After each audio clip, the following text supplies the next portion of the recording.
Undisputed is coming up at 9:30 sharp. Alex Curry is in for Jenny Taft. Alex, good morning to you. What are you and the guys talking about today? Good morning, Jenna. Well, coming up on Undisputed, is there any cause for concern after LeBron and the Lakers lost their opener? And will the Cowboys get a big win in Washington on Sunday? Plus, Eric Dickerson and Steven Jackson are in studio with us. Undisputed, coming up next. Jenna, back to you. Oh, Alex, thank you. Look forward to it. Time now for us to go viral. It was a rough night for the Cardinals against the Broncos. Not a ton of highlights when you lose 45-10. There was one highlight before the game. Check this out. Pains with that special right arm, and they're just hoping they can build on that week after week. Whoa, whoa, whoa, oh, man down. Still going. Nice. Pains with that special See, right this arm, your guy. and they're just hoping they can build on that week after Larry week. taken down. Whoa. Greatest quarterback he ever played with by a wide margin. That's one of Larry's little things, and he does it to me, too. When I see him coming now, I just get on the ground. All right? Hold on. It's He's one of his known little to things. just tackle people? Yeah, he tackles you by your ankles, though. He's not going to blindside you. He tackles you by your ankles, so you're falling real slow. It's like, is he going to stop? Yeah, it took like 4 seconds for him to go down. No, he's a big old kid and everything. Yeah, I'm going to sue him next time. He got some money to get from him. Man. Still enjoying playing football, though. It's good to see because that was the only fun he had all night. Absolutely. Maybe he can be have we ever had a wide receiver co-offensive coordinator? We've had player coaches in the NBA. I bet Larry could draw up a more imaginative offense than what we're seeing in Arizona right now. Smart guy, been in the league 15 years. Yeah, I don't know. I know when they're calling the plays in Arizona, I know Josh Rosen can hear. Now, maybe what he's hearing aren't great plays because, man, that kid got some ears on him. No, that's we understood. I think I should whisper because he might build it. Moving on to LeBron James, who finally made his Lakers debut, still whispering, in Portland last night. Didn't take long for the King to act regal, opening the game with 2 big dunks, finished with 26 points, 12 rebounds, 6 assists. It wasn't enough, though. On the other side, Damian Lillard poured in a game-high 28 points. Blazers win 128-119. Here is LeBron James after the game on his Lakers debut. We had some good, we had some bad, which is as expected for game one. Don't take patience from our team, from all of us, just to figure out one another, figure out what we're good at, figure out what we're not so good at, and how we can be better at it. So it was a good first test for us. What do you think the chemistry is now? How long does it take to get in sync? Not as fast as you guys think it's going to happen. It's not. I always kind of compare it, to like instant oatmeal. It's not that fast. It takes a while for the chemistry to get to where you can close your eyes and know exactly where your guys are. So that's what we're going to work towards too, both not only defensively but offensively. It's going to be an everyday process for our ball club. You control what you can control, and what I can control is how I lead these guys and how I prepare every day. I come in with a championship mindset and an excellent preaching and practicing excellence every single day. And I believe that will wear off. See, there's a lot more on LeBron's shoulders besides just execution in basketball. He's got a lot of responsibility with a young team that he's now going to basically carry into hopefully a successful middle to end of season. One thing that he's got to do emotionally and from a habit standpoint, emotionally, he's got to be very, very stable. I don't think his interview would have been very different if they had won the game. Because LeBron, as he said in the interview, he's going to have a championship mentality every day, on and off the court, how he approaches the game, what time does he get to shoot around, how much time he spends on his body, his reaction to interviews and everything.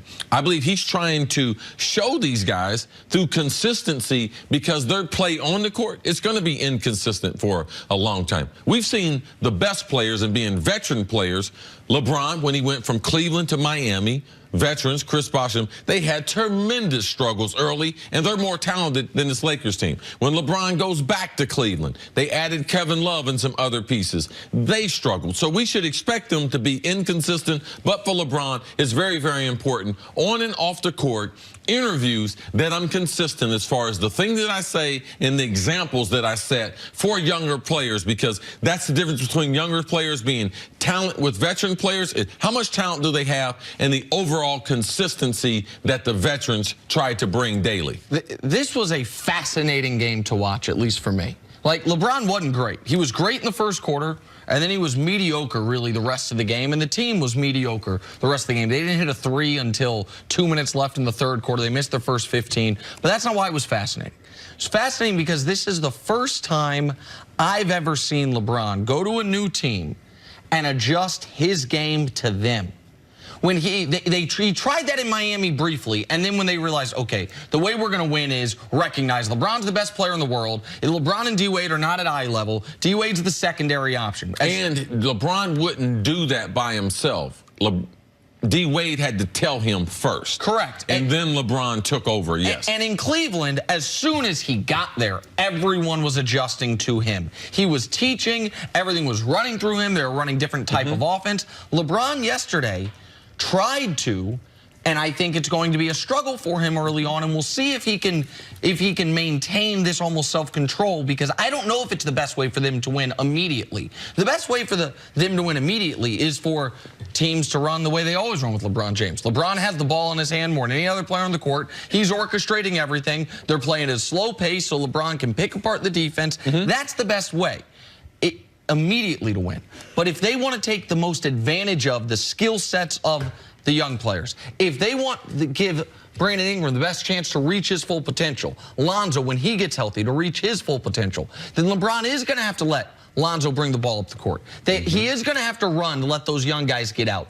And so seeing LeBron try to adjust his game to another team's system almost, as opposed to being a system unto himself, that was fascinating to watch. And I think it's one of the reasons why after the first quarter, he wasn't as successful as you maybe would have expected him to be, aside from the fact the team couldn't hit threes. Now, Rondo's going to be a huge asset for him, because if he's going to adjust as far as how he plays, he also has to adjust some of his on-court leadership to allow there to be other voices in the room.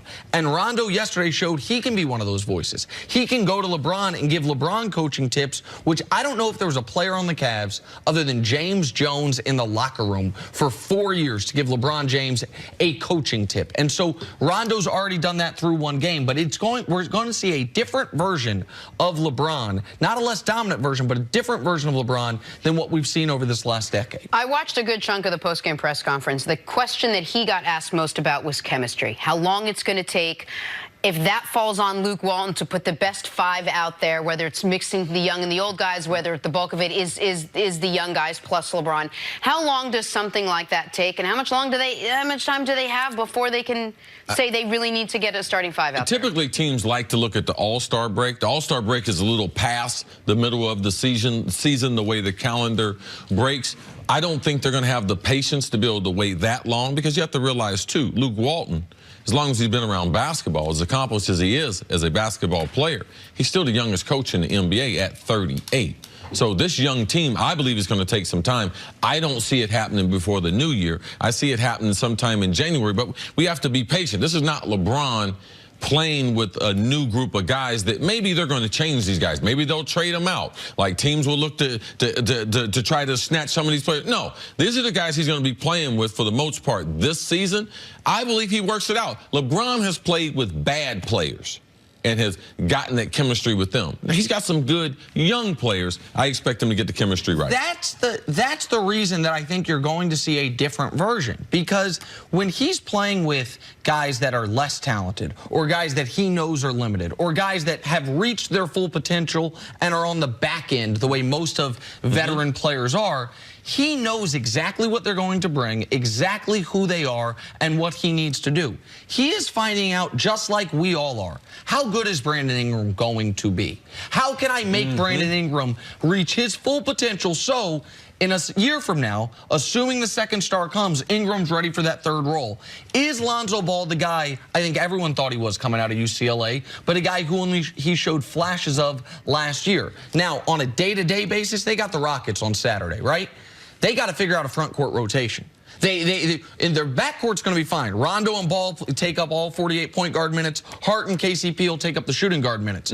But off the bench in the front court, you got Ingram, LeBron, and JaVale as your starting front court. Kuzma's off the bench. They didn't trust Beasley enough to put him in the game yesterday. No. As soon as they saw Lance in the game, they're like, we don't want to see too much more Lance in the game. They need to figure out that front court rotation, or LeBron's going to play 40 minutes a game, which they said they don't want to do. Lakers and Rockets on Saturday night. Should be a good one. That's it for us. Have a great weekend, everyone. Undisputed starts right now. I'm going to L.A. for it, see.